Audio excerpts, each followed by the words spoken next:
மாண்புமிகு பேரவை தலைவர் அவர்களே, மாண்புமிகு முதல்வர் அவர்களே, மாண்புமிகு எதிர்க்கட்சி தலைவர் அவர்களே, மாண்புமிகு அமைச்சர் பெருமக்களே, மாண்புமிகு சட்டமன்ற உறுப்பினர்களே, உங்கள் அத்தனை பேருக்கும் இந்த நேரத்தினுடைய வணக்கத்தை தெரிவித்துக் கொள்கின்றேன். இந்த தீர்மானத்திற்கு என்னை பேச அனுமதித்த மாண்புமிகு பேரவைத் தலைவர் அவர்களுக்கு மீண்டும் என்னுடைய நன்றியை தெரிவித்துக் கொள்கின்றேன். இன்றைக்கு ஒரு வரலாற்று சிறப்புமிக்க 2 தீர்மானங்கள் இங்கே முன்மொழியப்படுகின்றன. ஒன்று, மக்கள் நல்வாழ்வுத்துறை அமைச்சர் கொண்டு வந்திருக்கின்ற இந்த நீட் எதிர்ப்புக்கான தீர்மானம். இந்த தீர்மானத்தை விடுதலை சிறுத்தைகள் சார்பில் முதலில் நாங்கள் வரவேற்கின்றோம். மிக முக்கியமான சூழலில் இன்றைக்கு நீட்டில் இருக்கின்ற அந்த ஊழல் மட்டும்தான் பேசப்பட வேண்டும் என்று சொல்லி டெல்லியிலே மடைமாற்றம் செய்கின்ற அந்த சூழலில் நீட்டே கூடாது என்பதுதான் தமிழ்நாட்டுடைய நிலைப்பாடு. நீட் ஒரு உயிர் கொல்லி என்பதை இன்றைக்கு மக்கள் நல்வாழ்வுத்துறை அமைச்சர் கொண்டு வந்திருக்கிற இந்த தீர்மானத்தை முழுமனதாக விடுதலை சிறுத்தைகள் நாங்கள் வரவேற்கிறோம், பாராட்டுகின்றோம். அடுத்த தீர்மானம் மிக முக்கியமான தீர்மானம், FCRA என்று சொல்லக்கூடிய இந்த தீர்மானம். மாண்புமிகு பள்ளிக்கல்வித்துறை அமைச்சர் இந்த கொண்டு வந்திருக்கிற இந்த தீர்மானத்தை முதலில் விடுதலை சிறுத்தைகள் மனதார வரவேற்கிறோம், பாராட்டுகிறோம், வாழ்த்துகின்றோம். நேற்றைக்கு தான் நான் மாண்புமிகு பள்ளிக்கல்வித்துறை அமைச்சர் பேசும் பொழுது, நேற்றைக்கு தான் கிறிஸ்தவ ஆயர் பெருமக்கள், சிறுபான்மை பிரதிநிதிகள் எல்லோரும் வந்து மாண்புமிகு முதல்வர் அவர்களை சந்தித்து இந்த சட்டம் குறித்த ஆபத்தை தெரிவித்தார்கள். அவர் நேற்று தான் சொன்னார்கள். ஆனால் இன்றைக்கு உடனடியாக தீர்மானம் இங்கே கொண்டு வந்திருக்கிறது. விவிலியத்திலே சொல்வார்கள், தட்டுங்கள் திறக்கப்படும் என்று சொல்வார்கள், கேளுங்கள் கொடுக்கப்படும் என்று சொல்வார்கள். இன்றைக்கு அந்த கிறிஸ்தவ பிரதிநிதிகள் வந்து சொன்ன உடனே, அவர் தட்டிய உடனே திறந்திருக்கிறது. இந்த தீர்மானம் மிக சிறப்பான தீர்மானம். இந்த தீர்மானம் வெறும் சிறுபான்மை மக்கள் பாதுகாப்புக்கான தீர்மானம் மட்டுமல்ல, அல்லது தமிழர் பாதுகாப்புக்கான தீர்மானம் மட்டுமல்ல, புரட்சியாளர் அம்பேத்கர் யாத்து தந்த அரசியலமைப்பு சட்டத்தின் மாண்பை பாதுகாக்கக்கூடிய தீர்மானம் என்ற அடிப்படையில் முதலில் இதை நான் வரவேற்கிறேன். இதில் கூடுதலாக நான் சில செய்திகளை சொல்ல மாண்புமிகு பேரவைத் தலைவர் எனக்கு அனுமதி தருமாறு கேட்டுக்கொள்கின்றேன். ஒன்றிய பாஜக அரசு முன்வைக்கும் ஒவ்வொரு திருத்த மசோதாவுக்கு பின்னாலும் புரட்சியாளர் அம்பேத்கர் வகுத்தளித்த அரசியலமைப்பு சட்டத்தை பலவீனப்படுத்த வேண்டும், இந்நாட்டின் மண்ணின் பூர்வீக குடி மக்களான ஒடுக்கப்பட்ட பிற்படுத்தப்பட்ட சிறுபான்மையினர் ஆகியோருக்கு அரசியலமைப்பு சட்டம் வழங்கியுள்ள உரிமைகளை நீர்த்து போக செய்ய வேண்டும் என்ற RSSன் 100 கால செயல் திட்டத்தை நடைமுறைப்படுத்துவதைத்தான் நோக்கமாக இருக்கின்றது. பாஜக எந்த திட்டம் கொண்டு வந்தாலும், இன்றைக்கு காலையில் எங்களுடைய தலைவர் எழுச்சி தமிழர் தொல்காப்பியன் திருமாவளவன் அவர்களோடு நான் உரையாடிவிட்டு இந்த FCRA திட்டம் குறித்து பேசும்பொழுது, இன்றைக்கு அங்கே முன்மொழியப்படுகிறது நாடாளுமன்றத்தில். இதை விடுதலை சிறுத்தைகள் கடுமையாக நாங்கள் அங்கே எதிர்க்கின்றோம். இந்த தீர்மானம் முதலில் கொண்டு வந்திருப்பது என்னுடைய சார்பாக முதலில் வாழ்த்துக்களை தெரிவிக்குமாறு மாண்புமிகு முதல்வர் அவர்களுக்கு தெரிவிக்க சொல்லியிருந்தார்கள். ஆகவே இந்த அவையிலும் மாண்புமிகு முதல்வர் அவர்களுக்கு எங்களுடைய தலைவர் சார்பில் நான் வாழ்த்துக்களை சொல்ல கடமைப்பட்டிருக்கிறேன். என்னால் ஒவ்வொரு செயலுக்கு பின்னாலும் அந்த திட்டம் என்பது அரசியலமைப்பு சட்டத்தை நீர்த்து போக செய்கின்ற வகையில் தான் அவர்கள் செய்கிறார்கள். வக்வாரிய திருத்த சட்டமா இருக்கட்டும், அல்லது முத்தாலாக்கு சட்டமா இருக்கட்டும், எந்த சட்டமா இருக்கட்டும், இந்த சட்டத்தினுடைய அடிப்படை சிறுபான்மை மக்களுக்கு எதிரானது மட்டுமல்ல, அரசியலமைப்பு சட்டத்தை தகர்த்துவிட்டு, அந்த ஜனநாயக சட்டத்தை தகர்த்துவிட்டு சனாதன சட்டத்தை கொண்டு வருவதுதான் முதன்மையானது. அந்த அடிப்படையில் தான் இதை நான் பார்க்க வேண்டியிருக்கின்றது. இஸ்லாமியர்களை 2ஆம் தர குடிமக்களாக தரம் பிரிக்கும் குடியுரிமை திருத்த சட்டம், பஞ்சாப் ஹரியானா மாநிலங்களில் வசிக்கும் சீக்கிய விவசாயிகளை குறிவைத்து 3 வேளாண் திருத்த சட்டம், இஸ்லாமியர்களின் வக்பு சொத்துக்களை கையகப்படுத்தும் வக்பு திருத்த சட்டம் ஆகியவற்றின் மூலம் ஒன்றிய பாஜக அரசின் நோக்கத்தை அந்த உள்நோக்கத்தை நாம் அறியலாம்.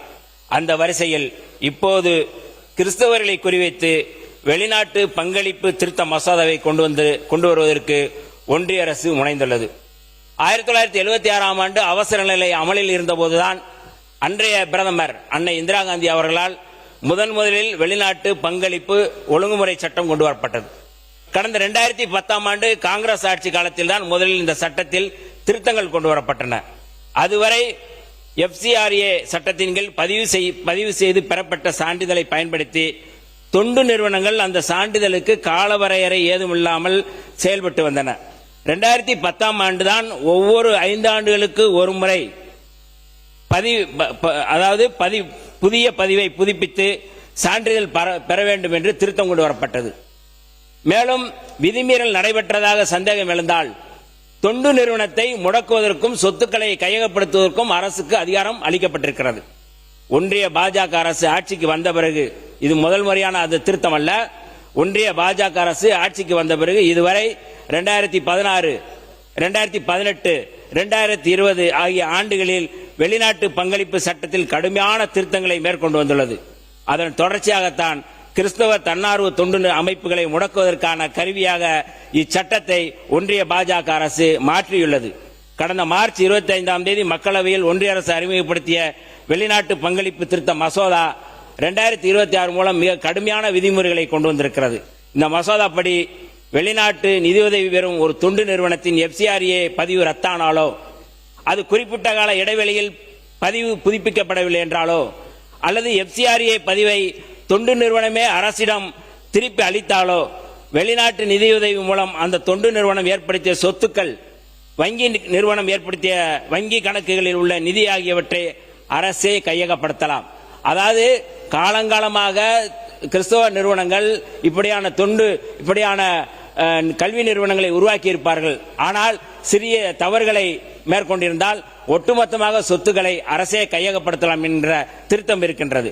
மேலும் அந்த சொத்துக்களை நிர்வகிப்பதற்கு தனி அதிகாரி அல்லது அதிகாரம் கொண்ட அமைப்பை ஒன்றிய அரசு நியமிக்கும் என்று சொல்லப்பட்டது. அதாவது வெளிநாட்டு நிதியுதவி மூலம் ஒரு கிறிஸ்தவ தொண்டு நிறுவனம் ஏற்படுத்திய பள்ளிக்கூடம், மருத்துவமனை, ஆதரவற்றோர் இல்லம் ஆகியவற்றை ஒன்றிய அரசு கையகப்படுத்தலாம். மேலும் குறிப்பிட்ட கால இடைவெளியில் FCRA பதிவை புதுப்பிக்க தவறினால் நிரந்தரமாக அந்த சொத்துக்கள் அரசின் வசம் சென்றுவிடும். பின்னர் அவற்றை அரசு சொத்தாகவோ மாற்றவோ விற்கவோ ஒன்றிய அரசுக்கே முழு அதிகாரம் இருக்கிறது என்று மசோதா சொல்கின்றது. அது மட்டுமில்லாமல் ஒரு முறை வெளிநாட்டு நிதியுதவி மூலம் ஒரு மருத்துவமனை கட்டப்பட்டு பின்னர் உள்ளூர் நிதி உதவி மூலம் நிர்வகிக்கப்பட்டால் அந்த சொத்துக்காக FCRA பதிவை தொடர்ந்து பெற வேண்டும். இல்லை என்றால் அந்த மருத்துவமனையும் ஒன்றிய அரசை கைப்பற்றிக் கொள்ளும். வெளிநாட்டு நிதி பங்களிப்பு சட்டத்தின் அதிகாரப்பூர்வமான இணையதளத்தில், இதை மட்டும் நான் சொல்லி நிறைவு செய்ய விரும்புகிறேன், ரொம்ப முக்கியமானது. வெளிநாட்டு நிதி பங்களிப்பு சட்டத்தின் அதிகாரப்பூர்வ இணையதளத்தில் ஆகஸ்ட் 10ஆம் தேதி கணக்குப்படி நேற்றைக்கு 14,430 தொண்டு நிறுவனங்கள் FCRA சான்றிதழ் பெற்று செயல்பட்டு வருகின்றன. ஆனால் 22,496 சான்றிதழ்கள் ரத்து செய்யப்பட்டுள்ளன. 15,230 அமைப்புகளின் சான்றிதழ் புதுப்பிக்கப்படாமல் காலாவதியாகிவிட்டதாக அறிவித்திருக்கிறார்கள். மொத்தத்தில் FCRA சான்றிதழை இழந்த 37,726 தொண்டு நிறுவனங்களின் சொத்துக்களை ஒன்றிய பாஜக அரசு கையகப்படுத்தப் போகிறது. இவற்றில் பெரும்பாலானவை கிறிஸ்தவ சேவை அமைப்புகளின் நிறுவனங்கள் என்பது, கல்வி நிறுவனங்கள் என்பது குறிப்பிடத்தக்கது. மாண்புமிகு பேரவைத் தலைவர் அவர்களே, இச்சட்ட மசோதாவால் அதிகம் பாதிக்கப்பட போகிறது தமிழ்நாடு தான் என்பது அதிர்ச்சிகரமான செய்தி. FCRA இணையதளத்தில் உள்ள தரவுப்படி, நான் அந்த தரவுப்படி தான் பேசுறேன், இந்தியாவிலேயே அதிக தொண்டு நிறுவனங்கள் தமிழ்நாட்டில் தான் செயல்பட்டு வருகின்றன. இதற்கு முன்பு கூட மதுரையில் தொடர்ந்து செயல்பட்டு வந்து கொண்டிருக்கின்ற மக்கள் கண்காணிப்பகம் என்ற அந்த நிறுவனம் கூட இந்த FCRA சட்டத்திற்கு முன்பாகவே அது மிகவும் பாதிப்புக்குள்ளாகிறது. அந்த அமைப்பினுடைய தலைவர் ஹென்றி டிபேன் அவர்கள் கூட அந்த சட்டத்தின் மூலமாக அவர் பாதிக்கப்பட்டிருக்கிறார்கள். அதற்காக இந்த செய்தியை சொல்ல வருகிறேன். மொத்தம் 6,743 அமைப்புகள் உள்ளன தமிழ்நாட்டில். ஆனால் 2,100 அமைப்புகளுக்கு மட்டுமே FCRA பதிவு தரப்பட்டுள்ளது. 4,643 அமைப்புகளின் பதிவுகள் ரத்து செய்யப்பட்டுள்ளன அல்லது காலாவதியாகிவிட்டதாக அறிவிக்கப்பட்டிருக்கிறது. இத்தகைய கொடூர சட்டத்தை தான் ஒன்றிய பாஜக அரசு கிறிஸ்தவர்களை குறிவைத்து கொண்டு வந்துள்ளது.